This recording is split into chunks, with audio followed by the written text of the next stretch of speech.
শিকাগোর বিশ্ব ধর্ম সম্মেলনে বিশ্বজয়ের পর 1897 সালের 19 ফেব্রুয়ারি দক্ষিণ চব্বিশ পরগনার বজবজের মাটিতে প্রথম পা রেখেছিলেন স্বামী বিবেকানন্দ।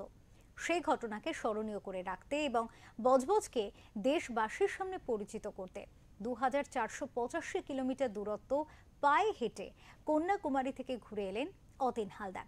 অতীনবাবুর এই সাফল্যে গর্বিত তার শুভানুধ্যায়ী এবং এলাকার লক্ষ লক্ষ মানুষ।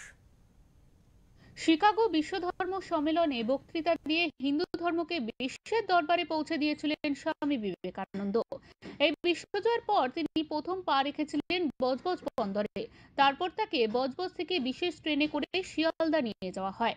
বিশ্ববরেণ্য স্বামী বিবেকানন্দের এই বজবজ পদার্পণের ঘটনাকে স্মরণীয় করে রাখতে এবং দেশের কাছে বজবজকে স্মরণীয় করে রাখতে অনন্য ভূমিকা পালন করলেন এখানকার ভূমিপুত্র অতীন হালদার।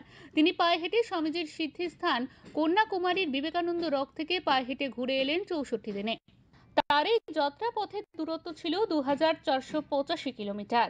তার এই দীর্ঘ পদব্রজে ভ্রমণ যেমন ইতিহাসে স্থান পেয়েছে, তেমনি বজবজকে ভারতবাসীর কাছে বিখ্যাত করে তুলেছে।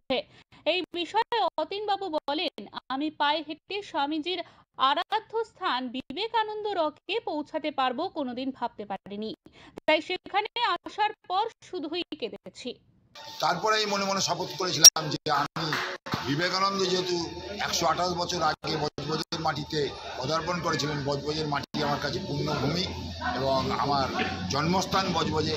সেই বজবজের জন্মস্থান থেকে বিবেকানন্দ যেখানে এসে একদিন রাত্রিবাস করেছেন এবং পরের দিন এখান থেকে এই বজবজ নামক পুরাতন স্টেশন থেকে উনি ট্রেন যাত্রা করে শিয়ালদা গিয়েছিলেন। তারপর ওখান থেকে আলমবাজার মঠ, পরবর্তী সময় রামকৃষ্ণ বেলুন। কন্যাকুমারী থেকে অতীনবাবু রাতে ফেরেন বলে তাকে সেভাবে অভ্যর্থনা জানানো সম্ভব না হলেও উপস্থিত ছিলেন তার বন্ধু বান্ধব ও অনুরাগীরা। এছাড়া ছিলেন বজবজ পুরপ্রধান গৌতম দাশগুপ্ত।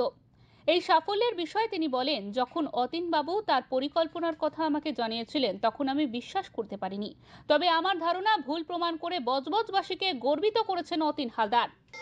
বিবেকানন্দ রক যেখানে স্বামীজি ধ্যান করেছিলেন, সাধনা করেছিলেন, যখন এই পরিকল্পনার কথা ও আমাকে জানায় আমি আশ্চর্য হয়েছিলাম যে এই বয়সে প্রায় 2500 কিলোমিটার পথ হেঁটে যেতে হবে, কতটা কষ্টের, পারবে তো। কিন্তু আমার সাথে ও প্রতিটি স্টেটে যখন গেছে একে একে প্রতিদিনের স্টিল ফটো, ভিডিও ফটো ও ফোন করেছে, আমরাও জেনেছি। তারপরে বিবেকানন্দ রক থেকে ভিডিও ফটোগ্রাফি করে, ভিডিও কল করে দেখিয়েছে, হ্যাঁ বিবেকানন্দ রকেও আছে। মানে আমি দুবার গেছি কন্যাকুমারী বাসে ট্রেনে, তাতেই মনে হয় কষ্ট অত দূর। ও হেঁটে গেল এখান থেকে 2500 কিলোমিটার 61 দিন ব্যাপী।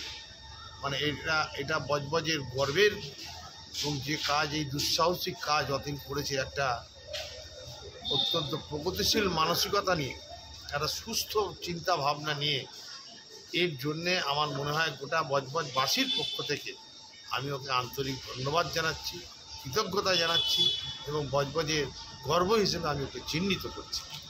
অসাধারণ কাজ করে আমার এই অভিযান আমি গোটা বজবজের মানুষকে উৎসর্গ করে দিতে চেয়েছি। সঞ্জয় মাঝের রিপোর্ট, ওঙ্কার বাংলা।